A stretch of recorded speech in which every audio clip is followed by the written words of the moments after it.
अज्ञानतिमिरान्धस्य ज्ञानञ्जनशलाकया चक्षुरुन्मिलितं येन तस्मै श्रीगुरुवे नमः। चैतन्य चरितामृत आदि लीला चैप्टर 4 प्रयास संख्या 170। यहाँ के कहिए कृष्ण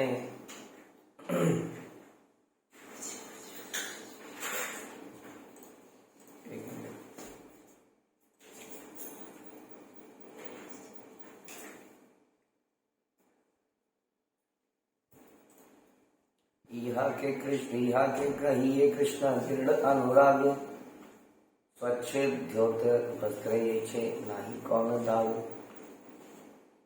ये भगवान कृष्ण के प्रति दृढ़ अनुराग कहलाता है। यह उसी तरह शुद्ध निष्कलंक है जिस तरह दाग रहित स्वच्छ वस्त्र निष्कलंक है।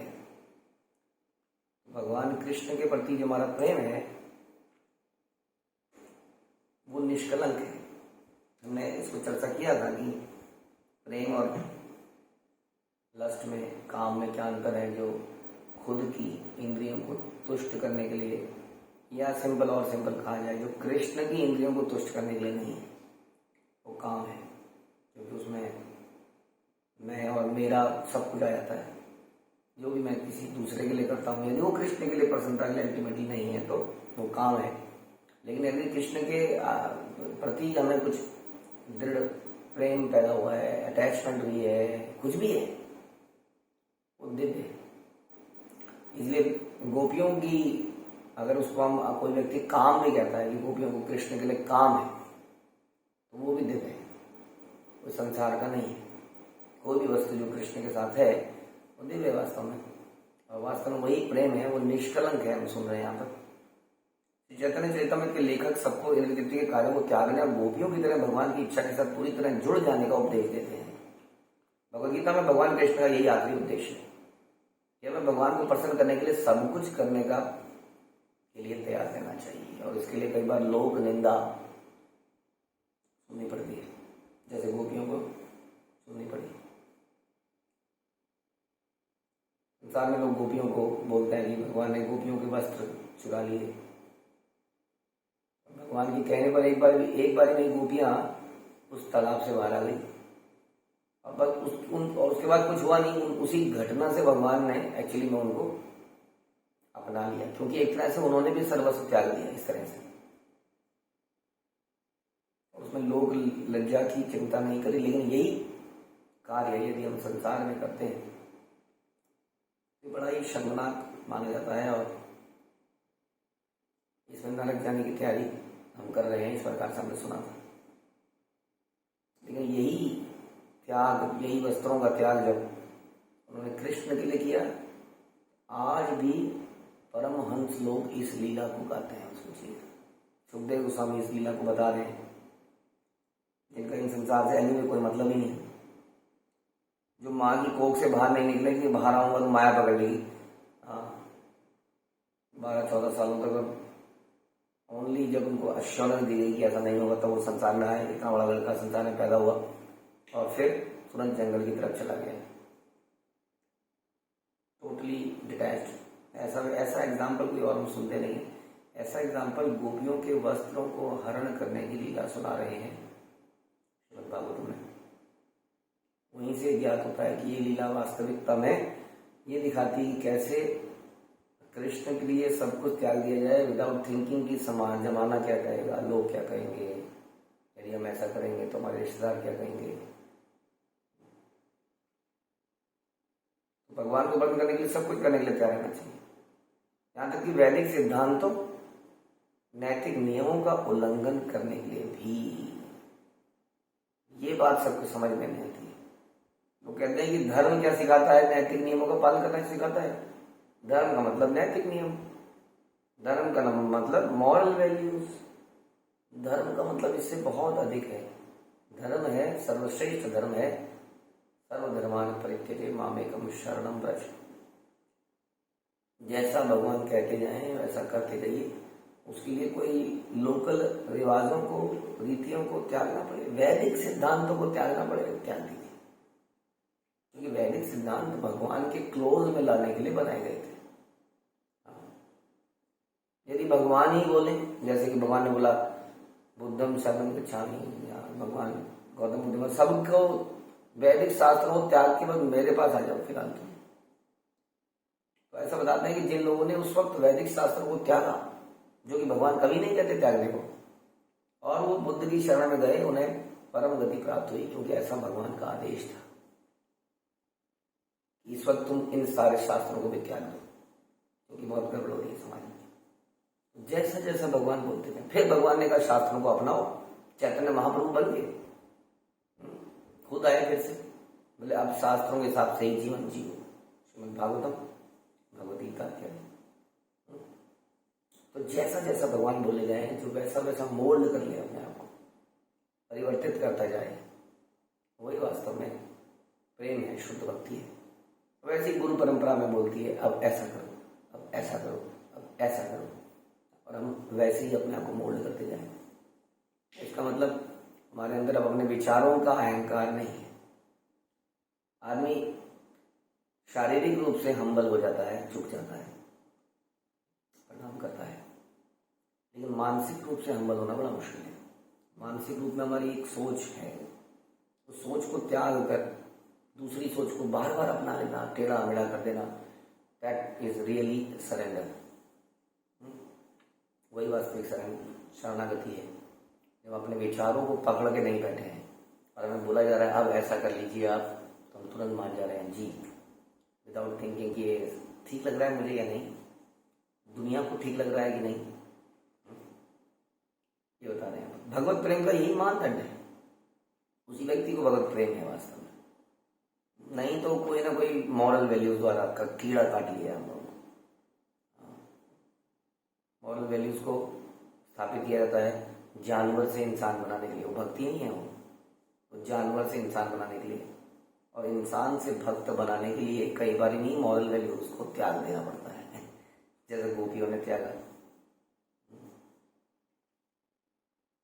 शुद्ध भगवत प्रेम में ऐसे कार्य उसी तरह निष्कलंक हैं जिस तरह पूर्ण रूपेण धुला सफेद कपड़ा। इस संबंध में श्री भक्तिविनोद ठाकुर की चेतावनी है कि हर वस्तु के परित्याग के विचार का यह गलत अर्थ नहीं लेना चाहिए कि शरीर तथा मन संबंधी आवश्यक कर्तव्यों का भी त्याग कर दें।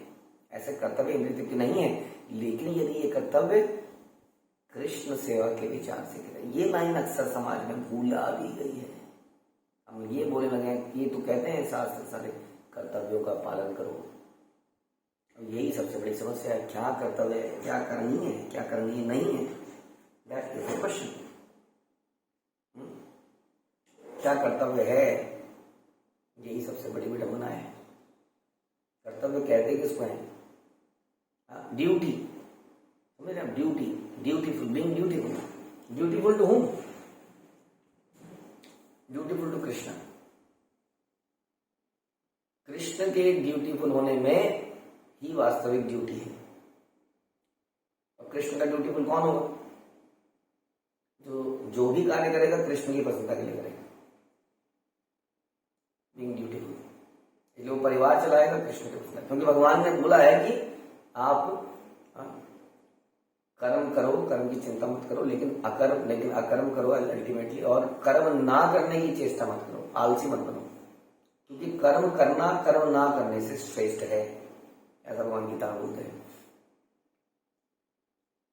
इसलिए दो तरीके हो सकते हैं, एक तो दुनिया के कर्म त्याग दो क्योंकि वो बांधने वाले हैं, जिसको हम कहते हैं नहीं थी, ये भी मत करो, ये भी मत करो, त्याग दो, सब कुछ त्याग दो। और एक है मेरे लिए कर्म करो। दोनों में से भगवान कह रहे हैं दोनों ही श्रेष्ठ हैं, क्योंकि दुनिया के कर्म त्याग देना भी साधारण बात नहीं है, लेकिन दुनिया के कर्म त्याग देने से बेहतर है मेरे लिए कर्म करना, something positive rather than being zero।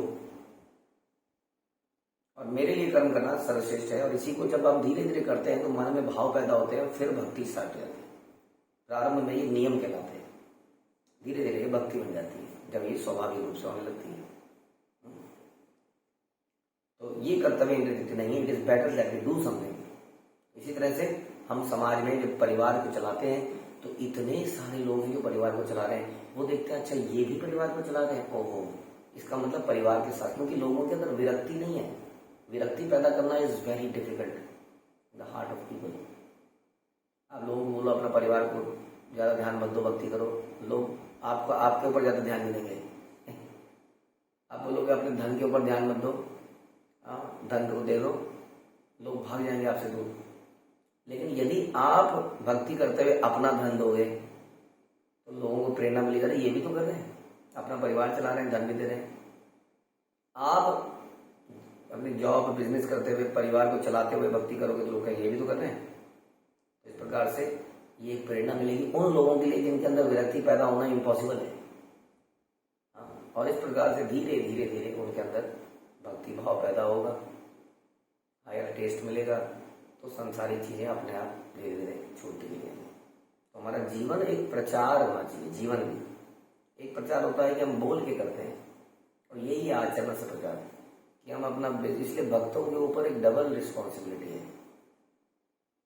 हाँ, बड़ा इंपॉर्टेंट है ये, क्योंकि इतने लाखों में भक्त बन रहे हैं, करोड़ों संख्या में भक्त बन रहे हैं, लेकिन हर कोई प्रवचन नहीं दे पाएगा और हर कोई प्रवचन सुनने भी नहीं आएगा।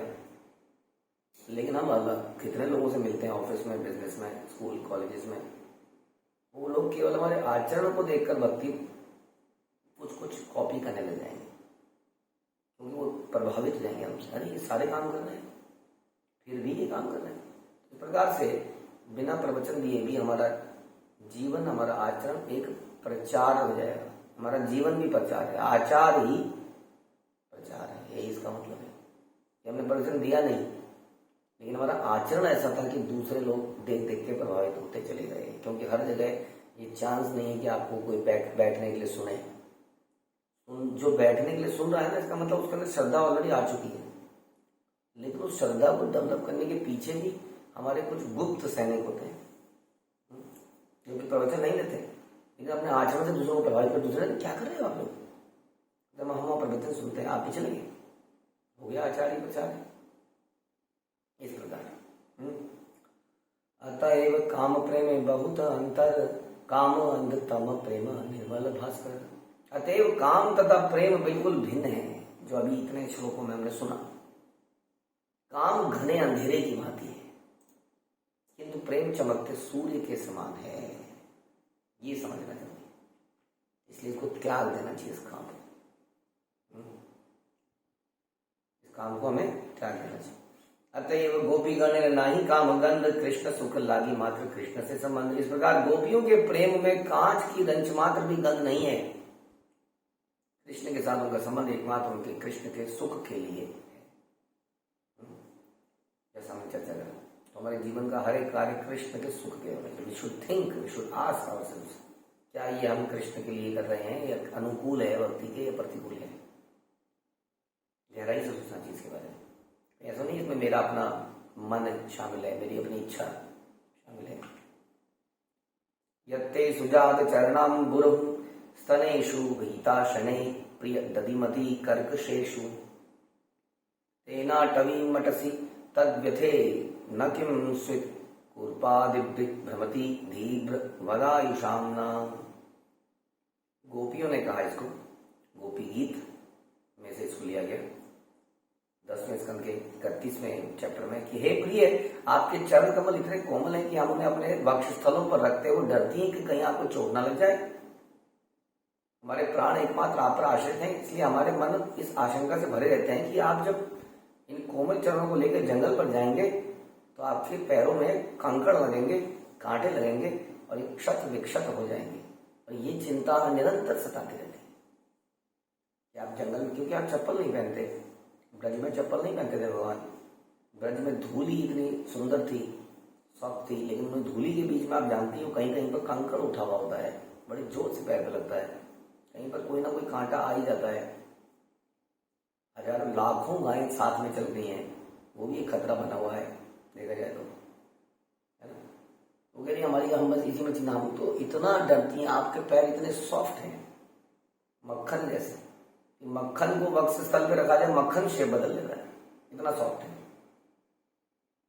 लेकिन अब उन्हीं पैरों के साथ आप इस ब्रजभूमि में जा रहे हैं, तो हम बड़े चिंतित हैं भगवान। ये है गोपियों का चिंता। आत्म सुख दुखे गोपी नाही का विचार, कृष्ण सुख हेतु चेष्टा मनोव्यवहार। गोपियां अपने खुद के दुख या सुख से की तनिक भी परवाह नहीं करती। उनकी सारी शारीरिक तथा मानसिक चेष्टाएं भगवान कृष्ण को आनंद पहुंचाने की दिशा में लगी रहती। और इसके लिए भारी रिस्क लेती हैं, भारी कष्ट लेती हैं, लोग लज्जा की चिंता नहीं करती हैं। कृष्ण लागी आर सब करे परित्याग, कृष्ण सुख हेतु करे शुद्ध अनुराग। उन्होंने कृष्ण के लिए अपना सब कुछ त्याग दिया, कृष्ण को सुख देने में के लिए उनमें शुद्ध अनुराग है। अगर हमने कुछ त्यागा नहीं, अपना कंफर्ट, अपना धन, अपने विचार, तो वास्तव में हम कैसे कह सकते हैं कि हमें प्रेम है? इसी से यदि हमें प्रेम है वास्तव में, जो अभी हमने प्रेम की चर्चा करी, इस संसार में भी यदि हमें प्रेम है, अगर उसको मान लेते हैं, लस्ट को ही मान लेते हैं, चलिए उसके लिए भी कुछ देना लेना पड़ता है उसमें, क्योंकि लस्ट है इसलिए जितना हम देते हैं उतना वसूलना भी चाहते हैं। वसूलना नहीं भी चाहते तो भी वो अनैतिक है। अनैतिक वर्ड बड़ा छोटा है, वो पाप कर्म है, जैसा हमने चर्चा करा। लेकिन यदि कृष्ण को हम कुछ देते और बाद में मांगते हैं, जैसे भगवान हम आपको ये चढ़ा रहे हैं, हमें ये दे देना भगवान, हम आपकी आरती कर रहे हैं भगवान, ये कार्तिक का महीना आ रहा है भगवान, ये पुरुषोत्तम महीना आ रहा है भगवान, मुझे ये दे दीजिए भगवान, मुझे वो दे दीजिए भगवान, है ना। तो इसमें कुछ कुछ मिश्रण है, इसके बारे में चर्चा यहाँ करी जा रही कि गोपियों ने अपना सभी कुछ दे दिया कृष्ण को सुख देने के लिए, उनमें शुद्ध अनुराग है। एवं मदर्थोंजित लोकवेद स्वानाम हिवो मय्यनुवृत्ते यबला मया परोक्षम भजता तिरोहितम मासूइतम माहट तत्प्रिय प्रियम प्रिय। मेरी प्रिय गोपियों, तुम सबने मेरे लिए सामाजिक रीतियों, शास्त्रीय आदेशों और अपने परिजनों का परित्याग कर दिया है मेरे लिए। सामाजिक रीतियां, शास्त्रीय आदेश, आपने कई एग्जाम्पल सुने इसके। आपने सुना किस प्रकार से ब्राह्मण की पत्नियों ने ब्राह्मणों ने यज्ञ में अपने भोजन को देने से मना कर दिया कृष्ण बलराम के लिए, लेकिन यज्ञ पत्नियों ने, उन यज्ञ पुरुषों के, ब्राह्मणों की पत्नियों ने ला ला के दे दिया, ले जाओ सब ले जाओ, तोड़ दिया आदेश। वैदिक आदेश क्या है? पति की बात को मानो एज इट इज। लेकिन यहां उन्होंने कृष्ण के लिए उन्होंने कहा देखी जाएगी, अगले जन्म में कौन किसका पति होगा क्या जाने, कौन संसार में वापस आएगा, फिर से पति पत्नी के रिश्ते में आएगा, कौन भगवान के नाम में जाएगा। तो उन्होंने त्याग दिया। उसी तरह से कई सारी गोपियों ने, भगवान ने रात को बांसुरी बजाई, वो अपने घरों में थी, कैसे जाएं, घरों में से निकल निकल कर भागी। कईयों ने वार्निंग दी, आज तू अगर घर की दहलीज से निकल गई तो इस घर में दोबारा नहीं आ सकती। वो निकली गई, उन्होंने कहा वो बाद में सोचेंगे। कईयों को कमरे में बंद कर दिया गया। हम सुनते हैं कि उन्होंने अपने प्राण त्याग दिए और अपनी आत्मा के साथ, शरीर बंधन बन रहा था ना, तो आत्मा के साथ चली गई, आत्मा के रूप में चली गई। इस प्रकार से उन्होंने शास्त्रीय सामाजिक रीतियां, शास्त्रीय आदेश और अपने परिजनों का त्याग कर दिया। इसलिए कृष्ण भावनामृत में it is difficult even now, अभी भी इसको करना बड़ा मुश्किल है। इसके लिए ये सब त्यागना पड़ता है। इसलिए कहते हैं कि बहुत ही हिम्मत वाला व्यक्ति कृष्ण भक्ति कर सकता है, क्योंकि हम बहुत संख्या में लोग हैं, फिर भी हमारी संख्या भी बहुत कम है, समाज में कुछ और ही करते हुए दिखते हैं। और दूसरा, ये जो भक्ति है ये बड़ी डिफरेंट है। लोग कहते हैं कि आप लोग बड़े कट्टर हैं, हम कट्टर तो हम बनना ही नहीं चाहते, हम तो सॉफ्ट बनना चाहते हैं। लेकिन हमारा मीटर एक ही तरफ को चलता है, हमारा विजन घोड़े की तरह है, हमें कुछ और दिखता ही नहीं है, इसीलिए हम लोगों को अजीब से, पागल से, कट्टर लगते हैं। कृष्ण के लिए, गुरु परंपरा के लिए हम कुछ भी करते हैं, हम सड़कों पे आ जाते हैं। कई लोगों ने हमको बोला गीता तुम सड़कों पे ले आए हो, ये ग्रंथ का अपमान कर रहे हो, हमें सुनाई नहीं देता है। अरे क्या सड़कों पे नाचते हो तुम, क्या ये सभ्य लोगों का काम है, हमें सुनाई नहीं देता है। तुम भीख मांगते रहते हो, पैसे मांगते रहते हो, हमें सुनाई नहीं देता है। ये तुम विदेशी संस्था में काम कर रहे हो, बहुत बुरा लगता है, लेकिन हमें फर्क नहीं पड़ता, फिर भी हम करते रहते हैं। बहुत सारी उलाहना दी जाती है, परिवार में दी जाती है, बेकार हो गया बच्चा, बर्बाद हो जाएगा, इसको मत जाने दो, फिर भी नहीं रुकता है। कई तरीके से रोका जाता है। ऐसे बहुत सारे उदाहरण हैं। रघुनाथ दास गोस्वामी, उनको कमरे में बंद कर दिया गया, चला जाएगा तो चैतन्य महाप्रभु द्वारा, छोड़ देगा सब कुछ। अरबपति माता पिता का बेटा थे, बहुत सुंदर पत्नी से शादी करी, पत्नी के साथ भागवतम पढ़ते रहे और फिर समय आने पर चले गए, भाग गए। भाग जाना, हाँ भाग जाना। हम कहीं आजकल के समाज में सुनते हैं, वो लड़की भाग गई, उसे अपने ड्राइवर से प्यार हो गया था, वो भाग गई। पत्नी भाग गई, हाँ किसी और से उसको कुछ हो गया था, भाग गई। भागने के बहुत एग्जाम्पल हम सुनते हैं, लेकिन यहाँ पर वो आदमी भाग गया, पत्नी परिवार सबको त्याग कर वो आदमी भाग गया और सीधा चैतन्य महाप्रभु पर चला गया। कैसे रोकेंगे उस ऐसे व्यक्ति को संसार में? वेरी डिफिकल्ट उसको रोक पाना, क्योंकि उसको भगवान से अटैचमेंट होगी। इसलिए वो संसारी रीति रिवाज, शास्त्रीय आदेश, परिजनों का त्याग कर देता है, करना ही पड़ता है। यदि आपको भी हमको भी इसके रस को लेना है तो ये करना पड़ेगा। लेकिन ऐसा देखा गया है कि प्रारंभ में परिजनों को त्यागने के बाद वो परिजन इस बात को समझ जाते हैं कि ये बहुत ही डिवाइन चीज को कर रहा है, और धीरे धीरे अक्सर वो परिजन भी इसी में वापस आ जाते हैं। क्योंकि परिजन जो है, बीच का जो समय गया ना, जो पिछले 200-300 साल मुगल और ब्रिटिश के एरा में गए, उस दौरान जो जनरेशन आई, उन जनरेशन के अंदर रीति रिवाज कर्म कांड बैठ गया। पहले नहीं था इतना, पहले लोग भक्ति को जानते थे, अब ये कर्म कांड बैठ गया। थोड़ा एजुकेशन के प्रति रुझान, नौकरी, पैसा, पहले इतना नहीं था, ये बैठ गया। इसलिए हमारे पिताजी, हमारे दादाजी, हमारे ये जनरेशन हैं, इनसे हमें भक्ति करने में ज्यादा दिक्कत आएगी।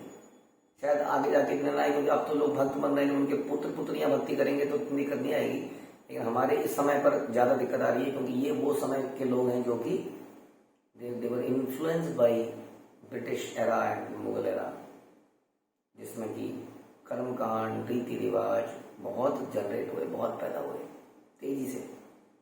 धर्म का नाश हुआ बहुत तेजी से, कर्म कांडों ने धर्म का स्थापना, धर्म का रिप्लेसमेंट कर दिया। इसलिए ऐसे में वो कर्म कांड को त्यागना बड़ा मुश्किल हो गया। इतने ही कर्म कांड बन चुके हैं, ये वाला व्रत, वो वाला व्रत, ये वाला व्रत, हर किसी का अपना पंडित है, हर किसी का अपना रिवाज बन चुका है, कुल परंपराएं बन चुकी हैं।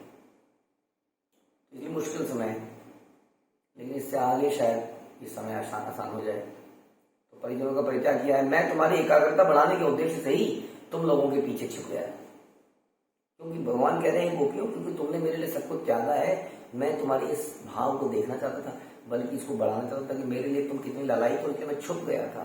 क्योंकि मैं तुम्हारे ही लाभ के लिए छुप गया था, तुम लोगों को मुझ पर अप्रसन्न नहीं होना चाहिए। गोपियां सब कुछ त्याग कर आई, सोचिए इतना बड़ा रिस्क लिया कि तू घर में आ गई तो तेरा घुसने नहीं देंगे आज के बाद, तू मतलब कहाँ जाएगी लेडी। ऐसे में वो जिसके पास पहुंची उसने कहा जी आई डोंट नो, गायब हो गया, छुप गया, अब तो कहीं की नहीं रही। तो उन्हें बड़ा क्रोध आया। क्रोध क्या आया? वो एक दिव्य प्रेम आदान प्रदान था। फिर भगवान को मना रहे हैं, कह रहे मुझसे नाराज मत हो, मैं तो देख रहा था, मैं तो तुम्हें छेड़ रहा था, तुम्हारे इस उत्कंठा को बढ़ा रहा था, मुझसे अप्रसन्न मत होइए। कृष्ण प्रतिज्ञा एक आचे पूर्व थे, ये छे भजे कृष्ण तारे भजे तय छे। भगवान कृष्ण ने पहले से वचन दे रखा है कि वे अपने भक्तों से उसी प्रकार से आदान प्रदान करेंगे जिस प्रकार से वे उनकी पूजा करेंगे, उसी प्रकार। ये यथा माम प्रपद्यते, ये पूरा भक्ति का मतलब आधार है। कोई व्यक्ति कहता है ऐसा क्यों कर रहे हैं भगवान, जबरदस्ती क्यों नहीं कर लेते भगवान, हमारी इच्छाओं को क्यों छोड़ रखा है, हमारे पर क्यों छोड़ रखा है, ये फ्री विल क्यों है, जबरदस्ती हमसे भक्ति क्यों नहीं कराते? क्योंकि प्रेम में जबरदस्ती हो ही नहीं सकती है। हो सकती है प्रेम में जबरदस्ती नहीं, इसलिए जो जितना करेगा, जो जैसा मांगेगा भगवान वैसा ही करते जाएंगे। और ऐसे ही हर जगह गुरु परंपरा में भी आदमी गुरु के पास कार मांगने आता है, घर मांगने आता है, बिजनेस को ठीक करने आता है, आशीर्वाद इस प्रकार के मांगता है तो उसी प्रकार के आशीर्वाद उसको मिलते हैं।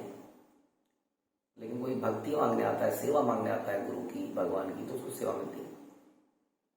क्योंकि किसी की इच्छा के विरोध में उससे ज्यादातर समय तक कुछ करा नहीं सकते आप। क्या किया जाए फिर? ऐसे में उसको जाने दिया जाए गलत चीजों के ऊपर? नहीं, उनको मार्गदर्शन किया जाए, बार बार उनको प्रवचन दिए जाए, उनकी बुद्धि को ठीक किया जाए, उनको एग्जाम्पल दिखाया जाए, धीरे धीरे धीरे धीरे शनै शनै वो इस बात से, इस शुद्ध भक्ति से प्रेरित हो जाएंगे।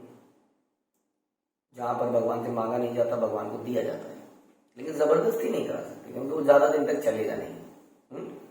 इसलिए भगवान क्या करते हैं, जैसा भक्त उनके साथ आदान प्रदान करते हैं उसी प्रकार से भगवान भक्तों के साथ डील करते हैं। तो कोई उनसे जो मांगता है उसी प्रकार से वो रखते हैं। लेकिन भगवान के देने में भी बहुत शुद्धता है। इसलिए हम कह रहे हैं भगवान जब देते हैं तो देने लेकर भी व्यक्ति धीरे धीरे परम शुद्ध हो जाता है। इसलिए किसी और के पास मांगने से बेहतर है कि इनसे मांगा जाए। क्योंकि यदि किसी देवता इत्यादि से हम मांगेंगे तो हमारे अंदर लस्ट बढ़ेगी, लालच बढ़ेगी। भगवान से हम मांगेंगे तो लालच नहीं बढ़ेगा। हाँ, ये बात सही है कि भगवान तो प्राप्त नहीं होंगे, ये हम मान पाओगे, लेकिन समय लगेगा। समय लगते लगते वो वस्तु जो प्राप्त हुई है वो हमें क्या कर देगी, वही वस्तु हमें भगवान की तरफ ले जाएगी। जैसे हम सुनते हैं चित्रकेतु महाराज, चित्रकेतु महाराज ने क्या बोला, नारद मुनि बेटा चाहिए, बेटा चाहिए, बेटा चाहिए, बेटा चाहिए। अरे भगवान को मांगो, बेटा क्यों चाहिए आपको? नहीं, बेटा चाहिए। लो बेटा ले लो। अब बेटा लिया, बेटा मिला, देवता के पास जाते तो कुछ और होता, लेकिन क्योंकि नारद मुनि के पास गए थे, बेटा मिला, बेटा चला गया और वो परम शुद्ध भक्त बने बाद में, परम शुद्ध। हाँ, आप जानते हैं। और उसी व्यक्ति ने बाद में वृतासुर के नाम से जन्म लिया, उसी चित्रकेतु महाराज ने। और वृतासुर की कहानी सबसे अद्भुत कहानियों में से है भागवतम में, सबसे अद्भुत। ऐसा ऐसा ऐसा व्यक्ति कोई देखा नहीं होगा आप लोगों ने कभी, वृतासुर जैसा ऐसे भक्त बने। तो इस प्रकार से यदि हम भगवान के शरणागत होते हैं किसी वस्तु को मांगने के लिए भी, तो भगवान को प्राप्त करने में तो डिले होगा ही होगा, इसमें कोई डाउट नहीं है, डिले होगा।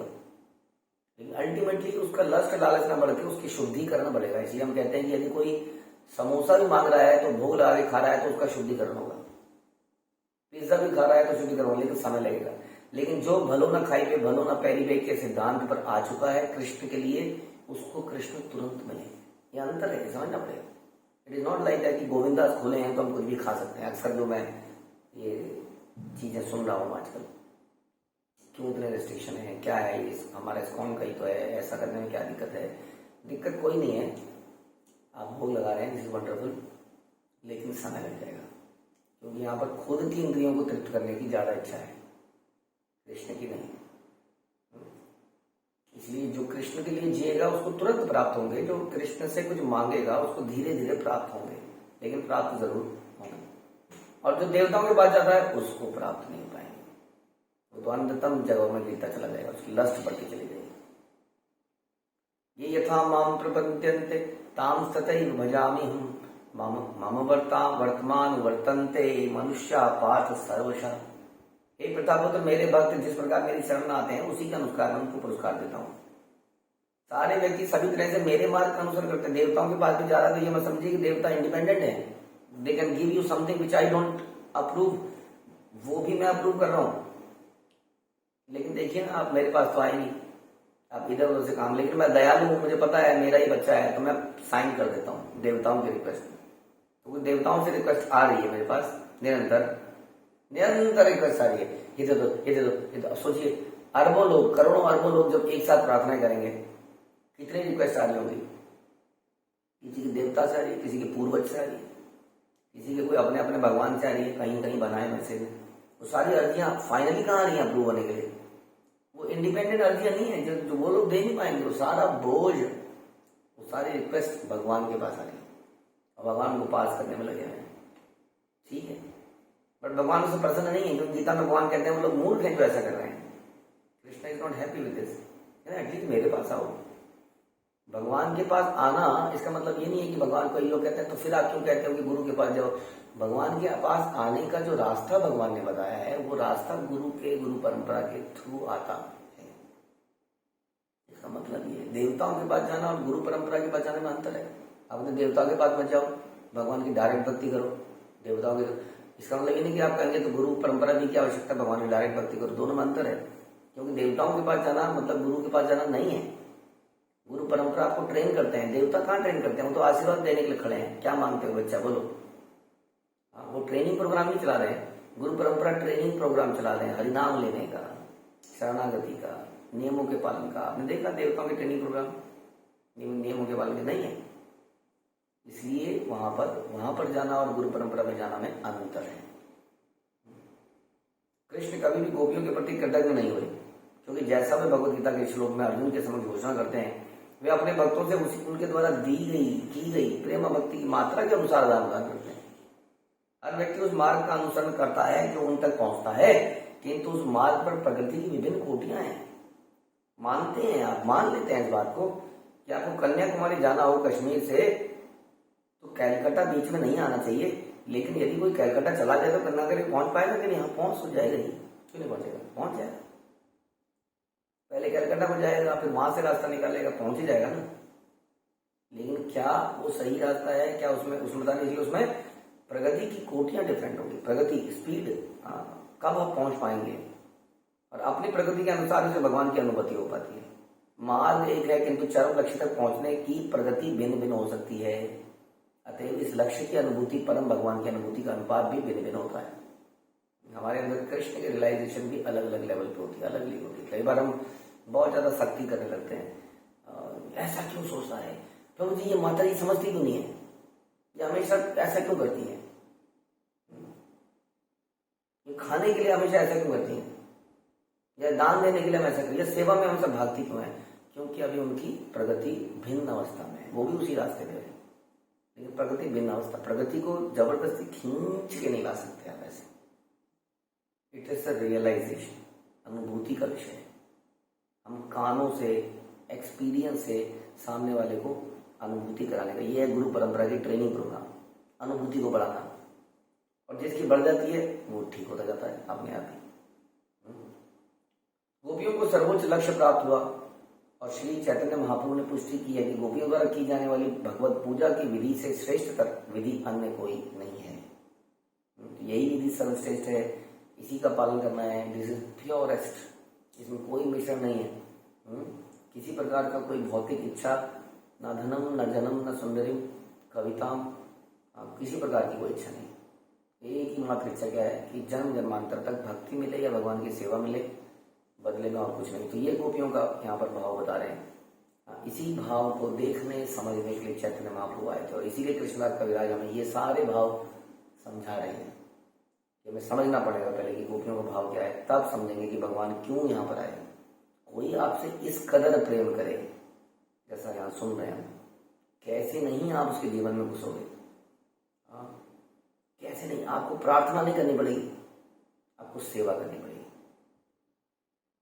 जब आप इस कदर सेवा करेंगे तो क्या होगा, कृष्ण अपने आप आगे समझेंगे तुम्हारी जरूरत क्या है। ये क्या कहते हैं, योगक्षेम मामले, वो अपने आप ही समझ लेगा इसको ये जरूरत है, अब मैं इसको ये देता हूँ, अब इसको ये मांगना भी नहीं पड़ेगा। आपको मांगना इसलिए नहीं पड़ेगा क्योंकि आप अभी भी मांग रहे हो, भगवान की सेवा मांग रहे हो, आपकी जरूरतें नहीं मांग रहे। जरूरतें जो भी आपको लगेंगी, भगवान उसको अवश्य ही पूरा करेंगे। हरे कृष्ण। श्री प्रभुपाद की जय, श्री चैतन्य चरितामृत की जय, श्री कृष्णदास कविराज की